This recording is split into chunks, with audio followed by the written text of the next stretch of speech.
Acclame-les encore une fois. Que par tes acclamations, tu honores celui qui t'a donné la vie ce matin. Que par tes acclamations, tu honores celui qui continue à prendre soin de ta famille. Que par tes acclamations, tu honores celui qui va te faire du bien. Que par tes acclamations, tu honores celui qui est fidèle à ses promesses et qui accomplit toujours ses promesses. La Bible déclare, il est le même hier, aujourd'hui, éternellement. Il n'a jamais changé. Le Dieu qui a touché hier, il continue à toucher aujourd'hui. Le Dieu qui a restauré hier, il continue à restaurer aujourd'hui. Le Dieu qui a ouvert des portes hier, il continue à les faire aujourd'hui. Le Dieu qui a élevé hier, il continue à les faire aujourd'hui. Il n'a jamais changé. Il est le maître des temps et des circonstances. Celui qui tient ta vie entre sa main. Il est celui qui est au contrôle de chaque situation. Même quand le combat s'élève au-devant de toi, Dieu est là. Il te rassure la victoire. Il te rassure son soutien. Tu n'as pas à craindre parce que ton Dieu est à côté de toi. 1000 s'élèveront à ta gauche, 10 000 à ta droite. Toi, tu ne seras jamais atteint. Tu sortiras vainqueur. Même quand tu passeras par la fournaise des feux, tu sortiras vainqueur. Tu sortiras vainqueur. Rien ne pourra nuire à ta vie. Parce que ton Dieu est au contrôle de toutes choses. Nous te bénissons, Dieu de gloire. Toi qui es au contrôle de chaque situation de nos vies. Nous te bénissons parce que tu es celui qui nous fait vivre. Et ce matin, nous te recommandons ces instants. Laisse que toi seul tu parles à nos cœurs. Nous avons besoin de t'écouter. Merci de nous faire du bien par ta parole. Au nom de Jésus, nous avons ainsi prié. Amen. Gloire au Seigneur. Nous lisons rapidement la parole de Dieu avant de nous rasseoir. Je nous propose un passage, 1 Samuel chapitre 10. 1 Samuel chapitre 10. Chapitre 10. Nous commençons au premier verset jusqu'au 6e verset. Nous lisons au nom de Jésus. Samuel prit une fiole d'huile qu'il répandit sur la tête de Saül. Il l'embrassa et dit, « L'Éternel t'a donné l'onction pour que tu sois le conducteur de son héritage. Aujourd'hui, après m'avoir quitté, tu trouveras 2 hommes près du tombeau de Rachel, à la frontière de Benjamin, à Tcheltat. Ils te diront, les ânesses que tu es allé chercher sont retrouvées. Et maintenant ton père a laissé de côté l'affaire des ânesses, mais il est en peine de vous et dit, que dois-je faire au sujet de mon fils? De là, tu iras plus loin et tu arriveras au chêne de Tabor, où tu seras abordé par 3 hommes montant vers Dieu à Bethel et portant l'un 3 chevreaux, l'autre 3 miches de pain et l'autre une outre de vin. Ils te salueront et te donneront 2 pains que tu prendras de leurs mains. Après cela, tu arriveras à Gibéa Elohim, où se trouve une garnison des Philistins. En entrant dans la ville, tu rencontreras une troupe de prophètes descendant du haut lieu, précédés du luth, du tambourin, de la flûte et de la harpe, en train de prophétiser. L'Esprit de l'Éternel s'emparera de toi, tu prophétiseras avec eux et tu seras changé à un autre homme. Parole de l'Éternel. Nous pouvons reprendre nos places. J'aimerais encore une fois de tout cœur rendre grâce à Dieu qui nous fait encore cette opportunité de nous retrouver en ces lieux et du fond du cœur dire merci beaucoup à notre papa et à maman et à toute l'église. Ce n'est pas une habitude, ce n'est pas une chose facile. Quand on te donne la chair, c'est un privilège, mais c'est aussi une très grande responsabilité. Et nous croyons que le Seigneur nous fera du bien ensemble. Alors ce matin, je voudrais partager avec nous sur ce thème 4 facteurs qui influencent l'action du Saint-Esprit pour vivre de portes ouvertes.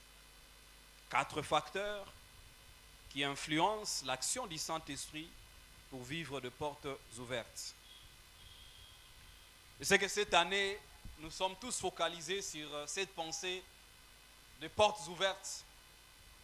Cela est notre prière, cela est notre désir, cela est l'attente de nos cœurs. Nous voulons vivre cela. Mais vous savez, face à l'action du Saint-Esprit, il y a certaines personnes qui pensent que l'action du Saint-Esprit ne se limite qu'à l'église. Pour eux, le Saint-Esprit, c'est à l'église.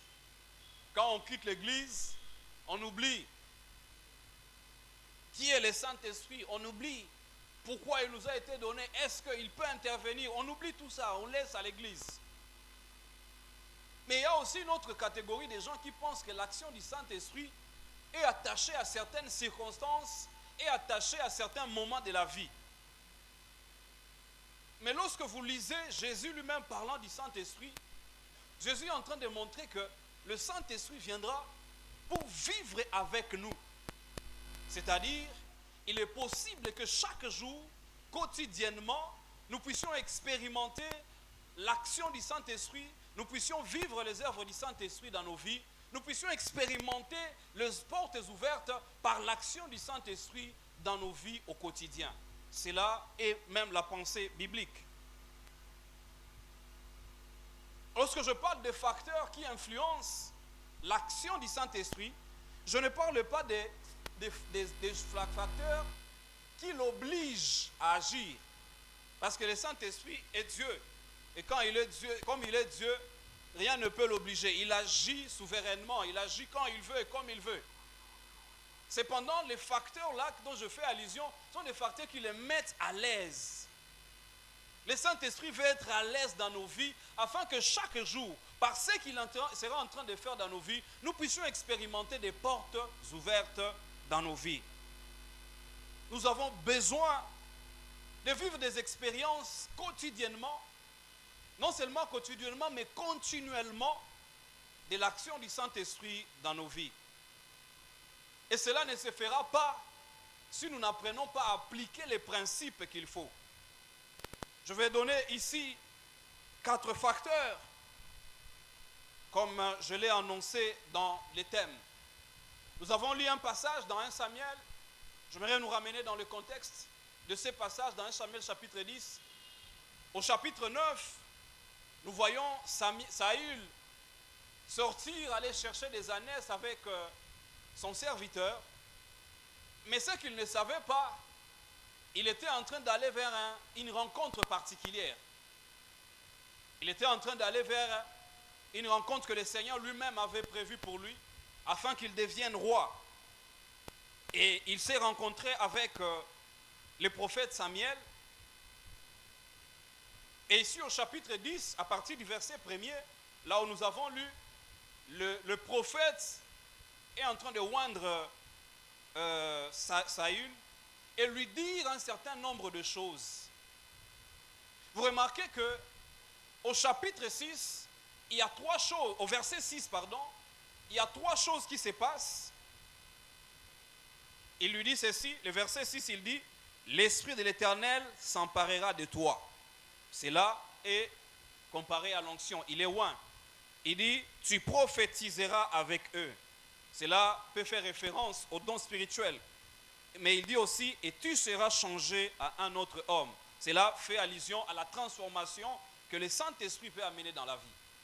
Mais ces choses qui sont comme les actions que Saül est en train de bénéficier de la part de l'Esprit de Dieu, cela ne vient pas d'eux-mêmes. Il y a le verset 5, les 5 premiers versets, qui contiennent des facteurs qui ont fait assez que Saül puisse vivre cela. Sans ces éléments qui précèdent, le verset 6, Saül ne pouvait pas expérimenter ce qu'il a expérimenté au verset 6. Je vais rapidement aller dans ces 4 facteurs. La première chose, si nous voulons expérimenter l'action du Saint-Esprit pour vivre des portes ouvertes d'une manière quotidienne et d'une manière continuelle, la première chose, c'est mener une vie de mise à part. mener une vie de mise à part. Comme je l'ai dit, lorsque nous lisons les derniers versets d'abord du chapitre 9, remarquez que Samuel dit à Saül, il dit, demande à ton serviteur d'aller de l'avant. Ils sont restés d'abord seuls. Dieu lui-même a permis que les ânesses de Saül, du père de Saül, qui se perdent. Pourquoi? Parce qu'il voulait les retirer, l'amener quelque part. L'éloigner d'un environnement, lui mettre dans un autre environnement, afin qu'il puisse expérimenter certaines choses. Frères et sœurs, de plus en plus, dans l'église aujourd'hui, les chrétiens, des fois on se pose la question, c'est juste le nom que nous portons, ou nous sommes conscients réellement de l'identité que nous portons. Au verset 10, au verset 1er du chapitre 10, la Bible dit, Saül a versé l'huile d'onction sur la tête de Saül. Comme pour lui dire, désormais c'est toi que Dieu a choisi. Toi tu n'es plus comme tout le monde. Désormais tu es mis à part pour conduire le peuple de Dieu.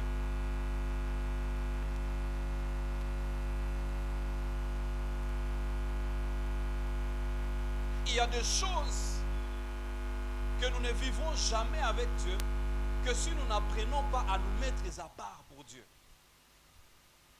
Il y a des expériences que nous n'allons pas obtenir de la part du Seigneur lorsque nous ne menons pas une vie de mise à part.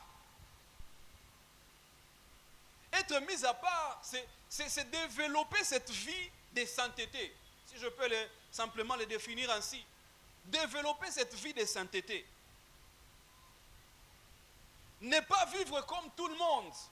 Être mis à part veut dire ne plus parler comme tout le monde. Veut dire ne plus agir comme tout le monde. Ne plus marcher comme tout le monde. Ne plus fréquenter tout endroit comme tout le monde. Ne plus s'habiller comme tout le monde. Alléluia. Il y a une confusion qui est entrée dans l'église.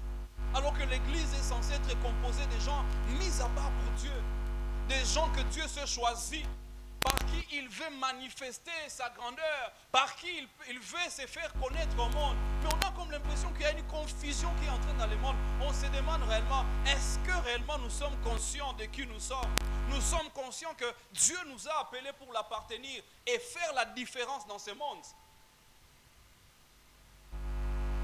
Nous nous trouverons dans les églises, mais nous-mêmes nous trouverons dans les choses qui se passent dans le monde. Il y a comme une confusion. On ne peut pas vouloir expérimenter l'action du Saint-Esprit dans sa vie au quotidien. Si non seulement nous sommes dans le monde, mais aussi le monde est en nous. Ça ne se fera pas. Le Saint-Esprit est là. Il agit dans ce monde, mais dans ceux-là qui ne vivent pas dans ce monde. Ceux-là qui refusent que le monde soit en eux. Alléluia. Accepte de te mettre à part. Accepte la différence. On a comme l'impression aujourd'hui que si tu es différent des autres, c'est comme si tu n'as plus de la valeur. Tu n'es pas obligé de faire comme tout le monde. Tu n'es pas obligé de parler comme tout le monde. Nous avons désormais une autre norme et une autre manière de vivre. Le fait que tu as dit, je vais donner ma vie à Jésus, j'appartiens à Jésus, cela veut dire que désormais tu appartiens à notre royaume et tu dois être conduit selon ce nouveau royaume auquel tu appartiens.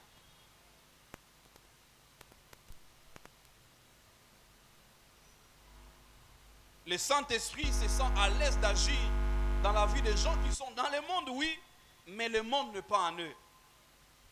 Nous sommes vraiment dans un temps de confusion qui s'est passé comme au temps d'Élie. Élie vient, il demande au peuple, il pose la question au peuple, choisissez maintenant, qui vous voulez servir? Est-ce que c'est Baal? Est-ce que c'est l'Éternel? La Bible dit, le peuple est resté sans rien dire. Pourquoi? Les gens ne savent pas avoir une position. Les gens veulent être eux dans le monde, vivre dans le monde et vivre dans l'église. Dieu n'aime pas le mélange. Dieu n'aime pas ces... Dieu veut que nous puissions faire les choix. Frères et sœurs, choisis Dieu. Si tu as choisi Dieu, reste attaché à Dieu. Marche selon Dieu. Tu ne peux pas vouloir marcher avec Dieu et en même temps marcher selon le monde. Ça ne marchera pas.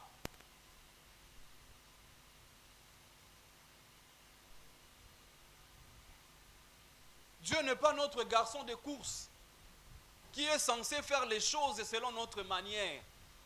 Mais Dieu est notre maître et que nous devons faire les choses selon ses principes à lui. Si tu veux expérimenter Dieu, tu veux expérimenter l'Esprit de Dieu dans ta vie quotidienne, dans ta vie d'une manière continuelle, accepte de te mettre à part. J'aime bien, quelqu'un a défini la sanctification. Il dit la sanctification, il a dit c'est sauter le mal. Pourquoi sauter le mal? C'est-à-dire le mal est là-bas, mais je refuse de toucher à ça. Je saute. Parce qu'aujourd'hui dans l'église, les chrétiens disent bon je vais faire et puis je vais demander pardon. Non. Bon j'ai fait d'abord et puis je vais me sanctifier. Non. J'accepte de ne pas faire ça. Je renonce à ça. Je dis non à ça. À quoi est-ce que tu as dit non depuis que tu es dans le Seigneur? À quoi est-ce que tu as renoncé? Ou à quoi est-ce que tu as refusé de renoncer jusqu'aujourd'hui dans ta vie? Tu veux voir des portes ouvertes par l'action du Saint-Esprit dans ta vie. Accepte de renoncer à tout ce qui est du monde. Accepte de renoncer à tout ce qui ne glorifie pas Dieu dans ta vie. Accepte de dire non aux sollicitations de ce monde. Accepte de dire non à la chair. Accepte de dire non au diable. Accepte de dire non à tous ceux qui n'honorent pas Dieu. Alléluia. Les gens ont fait de leur faiblesse des prétextes pour vivre selon la chair. La Bible même dit que la chair est faible, mais l'esprit est bien disposé. Des gens ont fait de ça un prétexte. Frères et sœurs, c'est vrai, la chair est faible. Mais la Bible ne nous appelle pas à nous conformer, à vivre selon la chair. La Bible nous appelle à vivre selon, marcher selon l'esprit. La Bible nous appelle à ne pas vivre selon nous, mais à vivre, à rester comme nous sommes, mais à devenir comme Jésus est. La Bible, parlant de Jésus, dit qu'il était rempli de l'esprit sans mesure. Pourquoi? Parce qu'il avait une vie, il n'y avait aucun péché en lui. Il était sans péché. Comment nous voulons expérimenter le Saint-Esprit? Jésus a même dit, il est avantageux pour vous que je m'en aille. Parce que si je ne pars pas, le consolateur ne viendra pas. Nous sommes des privilégiés que Jésus lui-même dise que non, il faut que moi je parte pour que le Saint-Esprit vienne. Mais que c'est dangereux que le Saint-Esprit est venu pour nous, mais nous ne sommes pas en train de bénéficier de pourquoi il est venu. Nous ne sommes pas en train de bénéficier des actions qu'il est censé accomplir dans nos vies. Pourquoi? Il y a le mal que nous refusons de renoncer dans nos vies. Il y a les péchés qui prennent place dans nos vies. Non, moi je suis toujours comme ça. Non, la vie chrétienne, ce n'est pas ta vie à toi. C'est la vie de Jésus en toi. Si c'est la vie de Jésus, tu dois la vivre comme Jésus. Tu dois accepter d'être comme lui. Pas comme toi tu veux. Ou comme toi tu es.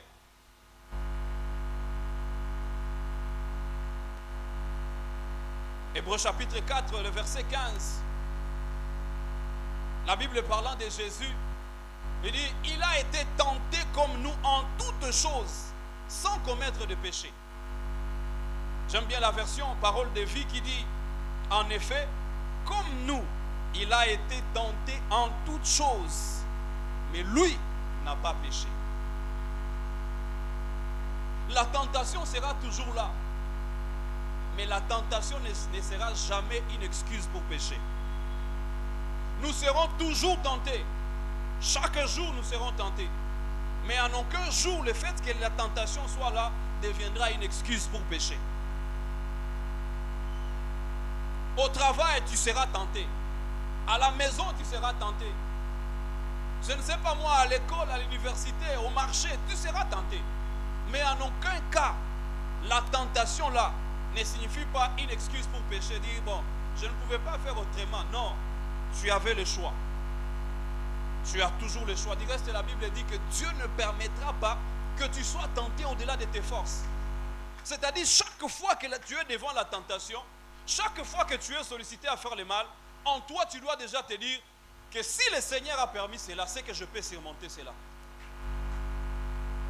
Si le Seigneur a permis que cela arrive, c'est que en moi, il sait qu'il a la capacité de vaincre cela. Alléluia. Ne laissons pas le mal nous priver de l'action du Saint-Esprit dans nos vies, frères et sœurs. Il y a plus à gagner en faisant le bien qu'en vivant selon le mal. Il y a plus à gagner en vivant selon le Saint-Esprit qu'en vivant selon la chair.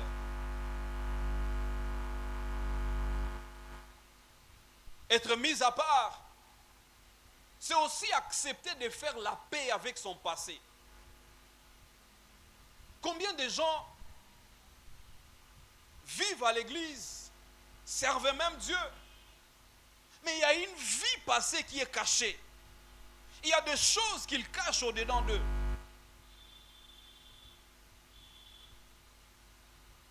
Une chose, au verset 3, Samuel est en train de dire à Saül, il lui dit, voilà, tu rencontreras des gens, ils te diront que les ânesses que tu es allé chercher sont déjà retrouvées. L'objet de tes inquiétudes d'hier, on va te rassurer que c'est déjà résolu. Pourquoi? Parce que Dieu n'aime pas marcher avec des gens, ou ne marche pas avec des gens qui ont une vie cachée. Des choses qui sont enfouies que personne ne connaît, des choses qui sont peut-être méconnues de gens. Fais la paix avec ton passé. Sois en harmonie avec ton passé. Tu as accepté de quitter le monde, oui. Laisse le monde totalement. Vis une nouvelle vie. Mène une nouvelle vie en Christ. Pourquoi les choses du passé te rattrapent encore? Ou pourquoi tu laisses les choses du passé trouver encore place en toi? Il y a des moments dans la vie, il faut s'arrêter et se dire, est-ce que je suis en train d'avancer avec Dieu? Ça fait combien d'années que je suis dans les Seigneurs? Qu'est-ce qui a déjà changé dans ma vie? Ça fait combien d'années que je suis dans les Seigneurs? Est-ce que j'ai déjà vaincu vraiment ces péchés-là? Combien de temps tu luttes avec le même péché? À un moment donné, il faut s'arrêter et savoir s'ouvrir et se dire, non, ici je ne saurais pas. Je dois chercher de l'aide. Je dois chercher une intervention pour que je sois libéré de ça et que je mène réellement une nouvelle vie. Vous imaginez Saül rentrer chez lui, étant en train de se demander, oh, les ânesses. Non, Dieu veut vraiment que lorsqu'il commence à marcher avec toi, que tout ce qui est passé, il veut vraiment entrer même dans ton passé, résoudre tout ce qui est dans ton passé et afin de bien avancer avec toi. Alléluia. La deuxième chose, le deuxième facteur,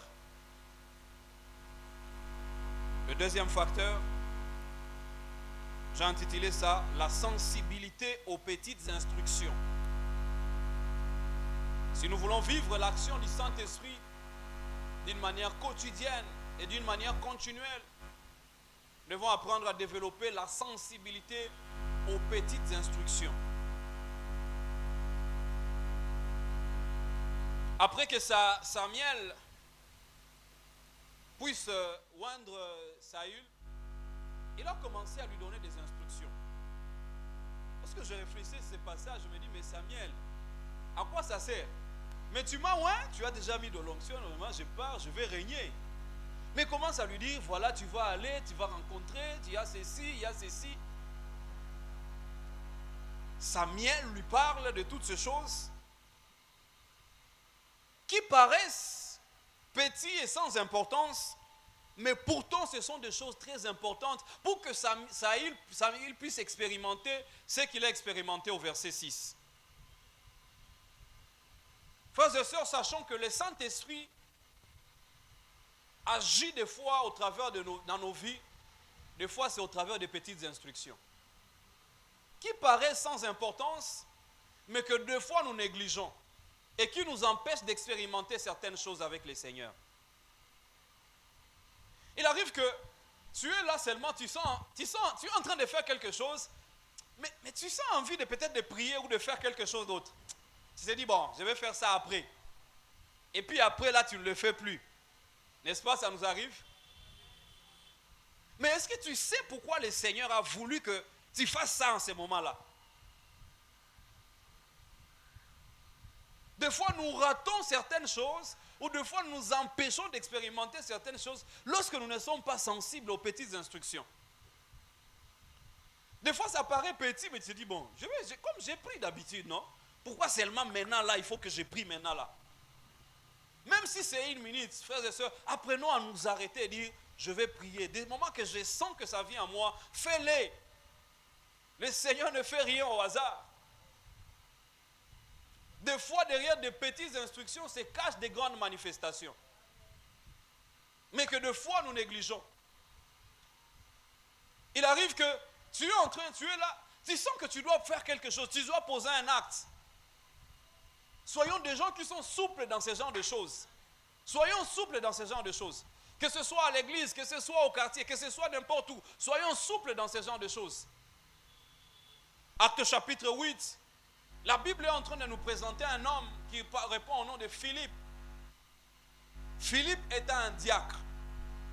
Lorsqu'il y a eu persécution des chrétiens à Jérusalem, quand vous lisez à partir du premier verset, Philippe se retrouve à Samarie. Philippe, c'est un diacre. Quand vous lisez Actes à partir peut-être du chapitre 2 ou 3, vous vous rendrez compte que les apôtres étaient chargés de la parole, mais les diacres s'occupaient des affaires matérielles. Mais Philippe se retrouve là-bas, à Samarie. Philippe n'était pas peut-être prédicateur. Mais je me dis, Philippe, qu'est-ce qu'il y a? Il se sent en lui qui doit le faire. Philippe commence à évangéliser. Et il y a eu un grand réveil qui s'est passé en Samarie. Pourquoi? Parce qu'il y a un homme qui n'a pas regardé à ses incapacités, qui n'a pas regardé à ce qu'il ne faisait pas, mais il a juste suivi la voie qui s'est manifestée en lui. Il s'est dit, non, je vais commencer à évangéliser. Et il y a eu des miracles qui se sont passés, il y a eu des conversions qui ont eu lieu, il y a eu des malades qui ont été guéris. Pourquoi? Parce qu'il y a eu un homme qui a obéi à une instruction. Des fois, nous minimisons ces petites instructions, mais le Seigneur est en train de nous apprendre. Nous voulons que Dieu fasse avec nous de grandes choses. C'est comment Dieu fait de grandes choses? C'est à partir des petites choses. Tu ne peux pas vouloir à ce qu'un jour Dieu te dise, je vais guérir un malade par toi, alors que tu ne sais pas obéir aux petites instructions. N'est-ce pas que tu auras peur? On est ici à l'église, et puis on te dit, non, tu sens en toi, tu dis, je vais prier pour telle personne. Peut-être qu'il est boiteux, il est handicapé, je vais prier pour lui. Tu vas te poser beaucoup de questions. Mais si déjà dans l'exercice des petites instructions, tu as eu à obéir et tu as vu comment ça a marché, tu as eu à obéir et tu as vu comment ça a marché, lorsque le Seigneur peut te demander de faire ça, facilement tu peux aussi le faire. Ne négligeons pas des pensées que le Seigneur dépose dans nos cœurs. Ça paraît des fois petit, mais en obéissant, il y a des grandes choses qui se cachent derrière cela. La troisième chose, troisième facteur, la Bible est en train de nous dire,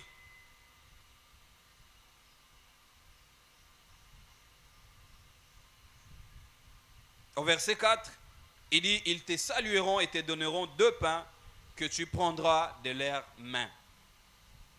Si nous voulons vivre la manifestation du Saint-Esprit d'une manière continuelle et quotidienne, nous devons apprendre à nous nourrir du pain. Nous nourrir du pain. Lorsque nous parlons du pain ici, nous parlons de la parole de Dieu. Samuel lui dit, tu vas rencontrer des hommes, ils vont te donner des pains que tu prendras de leurs mains.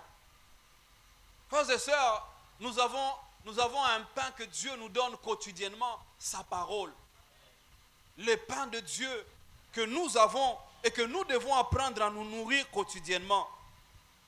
Vous savez, là où la parole de Dieu abonde, là où la parole de Dieu déborde, l'Esprit est toujours en train de se manifester parce que l'Esprit et la parole s'accordent toujours. Quel est cette vie chrétienne sans la parole de Dieu? Quelle est cette vie chrétienne où les Bibles ne deviennent que des éléments de décoration de nos maisons, où les Bibles deviennent juste des éléments à venir avec à l'église les dimanches? Quelle est cette vie chrétienne sans une relation particulière avec la parole de Dieu? Et aujourd'hui, des chrétiens, il a acheté une Bible, ou même il n'en a même pas. Il n'en a même pas. Mais on n'oublie jamais d'acheter des habits. Hein. C'est la Bible qu'on oublie. Hein. Mais il a aussi peut-être une Bible qu'il a achetée. Ça fait des années. La Bible est toujours neuve. Vous dites, mais la Bible de 5 ans est toujours neuve comme ça. Pourquoi? Parce que ce n'est pas utilisé. Quelle est ta relation avec la parole de Dieu? Quelle est ton attitude vis-à-vis de la parole de Dieu? Est-ce que tu te nourris de cette parole? Tu veux vivre les manifestations du Saint-Esprit? Est-ce que tu aimes la parole de Dieu? La Bible est en train de dire que la parole de Dieu est l'épée de l'Esprit. C'est-à-dire l'outil par lequel dont le Saint-Esprit utilise, se sert pour agir, c'est cette parole-là. Comment veux-tu vivre la manifestation du Saint-Esprit loin de la parole de Dieu si tu ne te nourris pas du pain de Dieu?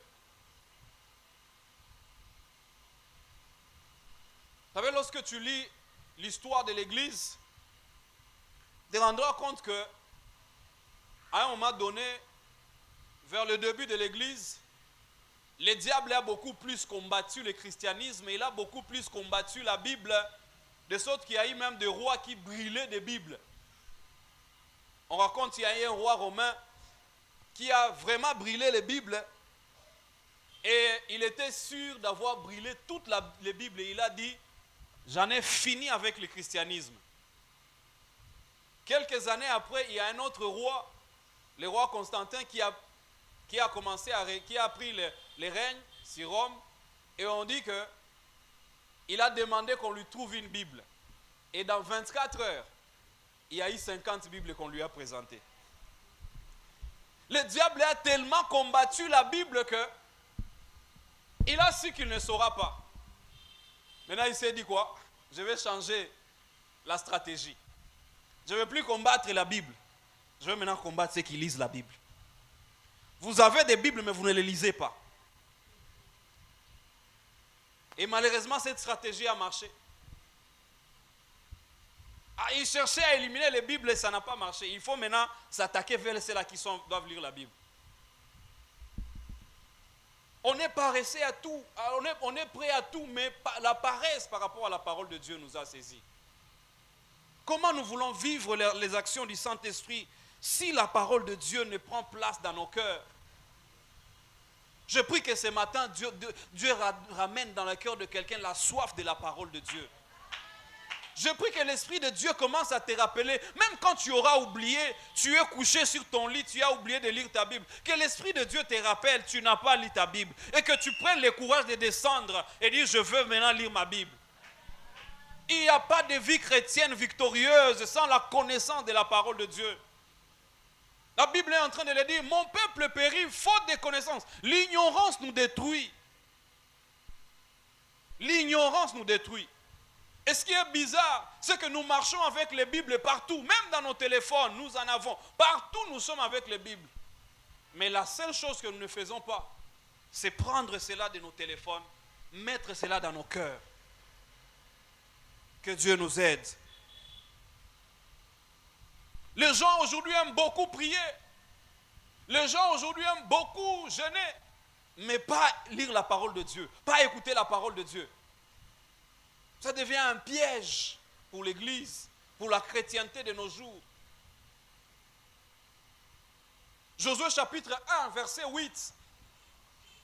La Bible est en train de dire que ces livres de la loi ne s'éloignent point de ta bouche. Médite-les jour et nuit, afin d'agir fidèlement selon ce qui est écrit. C'est alors que tu auras du succès, c'est alors que tu réussiras dans toutes tes entreprises. Lorsque je médite ces passages, Josué se prépare à aller à la guerre. Il vient de remplacer Moïse et il doit entrer dans la conquête de la terre promise. En bon guerrier, je me dis qu'il pouvait se dire, j'ai besoin de stratégie, j'ai besoin de stratégie militaire, mais Dieu lui dit, tu vas réussir. Parce que pour Josué, les entreprises là-bas, c'est la guerre. Lui, il veut faire la guerre. Il veut entreprendre des campagnes militaires. Il dit, voilà, si tu veux réussir, que ce livre de la loi ne s'éloigne point de ta bouche.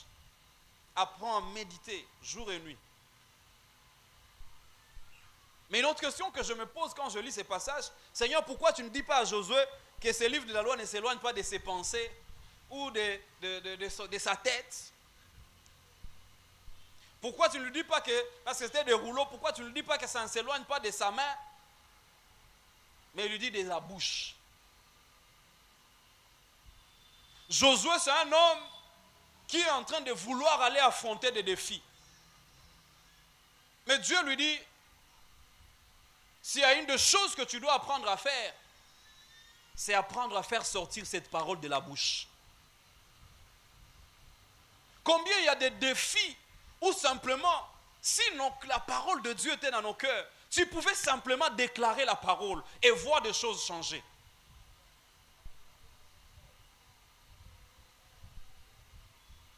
Combien, lorsque nous apprenons à déclarer la parole de Dieu, frères et sœurs, tu mets l'Esprit de Dieu en mouvement dans ta vie. L'Esprit est mis en mouvement dans ta vie lorsque là où la parole est déclarée. Mais comment la parole sera déclarée alors qu'elle n'est pas d'abord dans nos cœurs? Ézéchiel chapitre 3, Dieu est en train de dire à Ézéchiel, il lui dit, Ézéchiel chapitre 3, les premiers versets. Est-ce que Dieu lui dit, il me dit, fils de l'homme, mange ce que tu trouves, mange ces rouleaux et va parler à la maison d'Israël. J'ouvris la bouche et il me fit manger ces rouleaux. Il me dit, fils de l'homme, nourris ton ventre et remplis tes entrailles de ces rouleaux que je te donne. Je mangeai et il fut dans ma bouche doux comme le miel. Dieu est en train d'envoyer Ézéchiel, il dit, il faut aller parler au peuple. Mais tu ne peux pas aller parler au peuple avant de manger les rouleaux. Mais lorsque Ézéchiel mange les rouleaux, la Bible dit, les rouleaux, il dit, cette parole fit doux dans sa bouche comme le miel. Les rouleaux étaient doux dans sa bouche comme le miel. Pourquoi? Parce que tu ne peux pas vouloir faire sortir de ta bouche si tu n'as pas pris d'abord le temps de manger les rouleaux. Combien de fois nous sommes en train de nous lamenter, de murmurer et de pleurer pour rien, alors que Dieu t'attend que tu commences à parler, à déclarer la parole de Dieu. Devant certains défis, tu es en train de te plaindre. Oh, je ne sais pas moi ce que je suis venu faire sur la terre. Alors que Dieu te dit, regarde, il dit, mais je t'ai donné ma parole. Qu'est-ce que tu fais de la parole que je t'ai donnée? Les problèmes, il y a un problème il y a une carence de la parole de Dieu dans nos cœurs. La quatrième facteur qui nous aide à expérimenter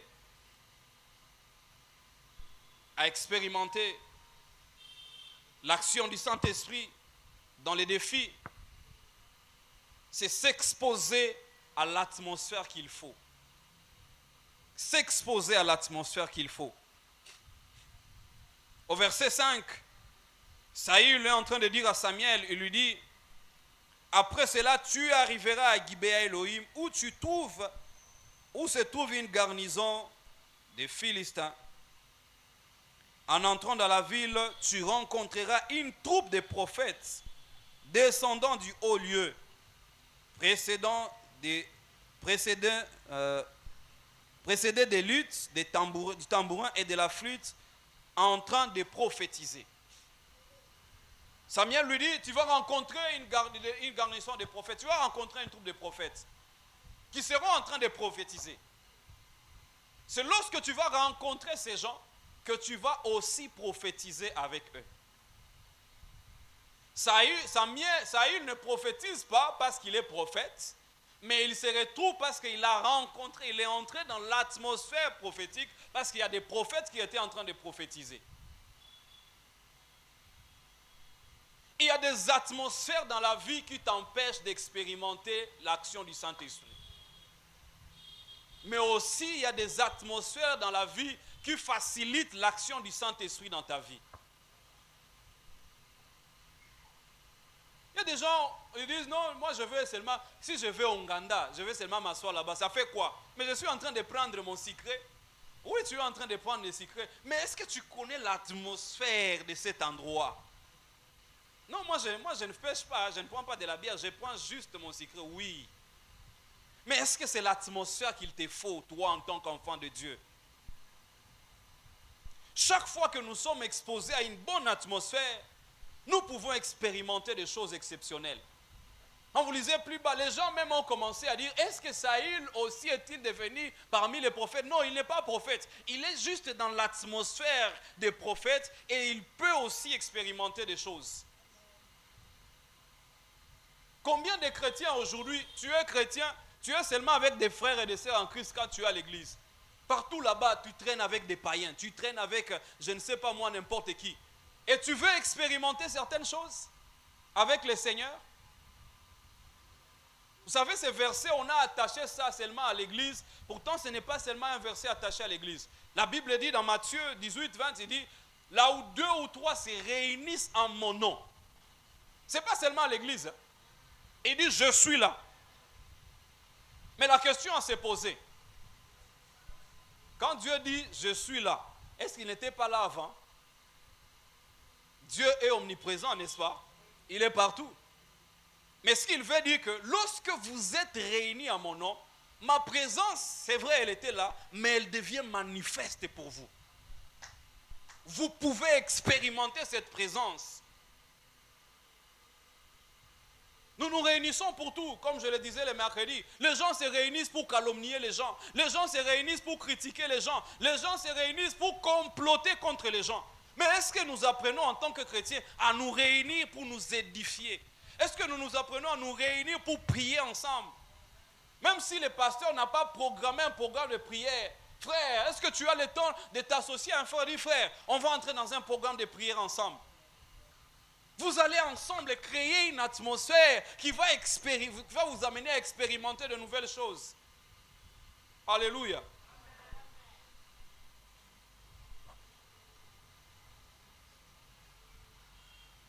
Vous savez, il y a ces gens de chrétiens dans l'église, ils se disent que non, moi je ne veux pas des problèmes, je préfère rester dans mon coin. Un chrétien solitaire ne peut pas progresser avec Dieu. Non, moi je viens seulement à l'église et puis après culte, je sors, je parle dans mes histoires. Tu ne progresseras pas. Tu n'avanceras pas. À un moment donné, à l'époque, je n'étais pas encore engagé dans un département. Je venais à l'église, je rentrais, je venais, je rentrais. C'était il y a longtemps. Alors, je faisais face à des défis, à un moment de défis. Je partageais avec un des encadreurs à l'église. Il m'a simplement conseillé une chose. Il m'a dit, engage-toi dans un département. Engage-toi dans un département. Je suis entré en retraite, j'ai prié. Dieu m'a orienté, je suis allé à l'évangélisation.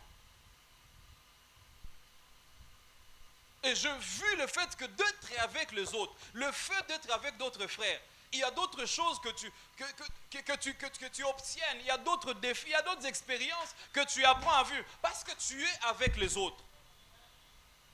Quelle est l'atmosphère dans laquelle tu vis au quotidien?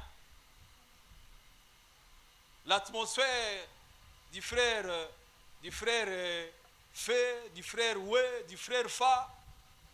J'espère que vous avez compris. Quelle est l'atmosphère dans laquelle que tu entretiens autour de toi? Un ami me raconte une fois une histoire. Il y a une maman de l'église. Elle dit, cette maman-là, quand elle prie à l'église, elle dérangeait tout le monde. Donc tout le monde savait que maman telle est là. Un bon jour, les pasteurs étaient en visite, étaient partis visiter des malades. Il a pris 2 frères. Et ils arrivent, on lui dit, non pasteur, maman telle habite aussi à tel endroit. Il dit, ah ok, elle habite aussi dans ce coin. Ok, on peut aller la visiter aussi. Alors qu'ils sont, bon, la maman ne savait pas que le pasteur viendra. Ils entrent dans la parcelle. C'était une maison en planche, pour ceux qui connaissent Goma. Et puis, les rideaux, c'était vraiment transparent. Alors qu'ils sont en train de s'avancer vers la maison, il y avait une musique qui jouait à l'intérieur. La musique du frère JB. Alors la maman était en train de danser. Elle dansait. Du coup, elle attend à la porte. Les gens toquaient.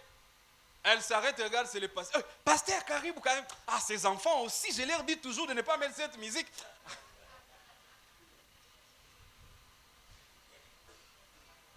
Quelle est l'atmosphère que tu entretiens même chez toi à la maison?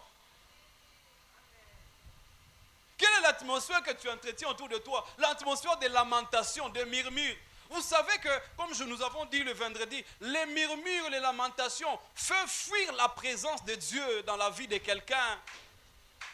Quelle est l'atmosphère que tu entretiens autour de toi? L'atmosphère de l'ingratitude. Vous savez, il y a des gens qui, des fois, ils disent que Dieu n'agit plus dans ma vie. Ce n'est pas que Dieu n'agit plus dans ta vie. C'est que tu es tellement ingrat que Dieu ne sait plus envoyer des gens dans ta vie pour te faire du bien. Tu as entretenu une mauvaise chose autour de toi.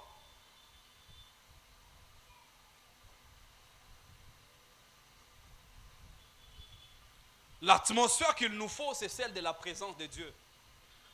N'entretiens pas l'ingratitude autour de toi. N'entretiens pas les murmures, les lamentations autour de toi. N'entretiens pas de mauvaises choses autour de toi. Chaque instant, vis consciemment que je dois maintenir l'atmosphère de la présence de Dieu. Je dois maintenir une bonne atmosphère autour de moi.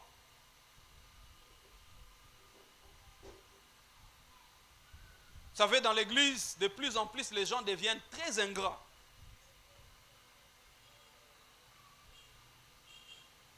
Les gens deviennent très ingrats dans l'église. Et cela a été danger pour nous, nous empêche même de vivre la manifestation de Dieu. Apprenons à entretenir une bonne atmosphère autour de nous. Bannissons les murmures, bannissons les inquiétudes. Si nous voulons que le Saint-Esprit se sente à l'aise d'agir dans nos vies. Que Dieu bénisse sa parole.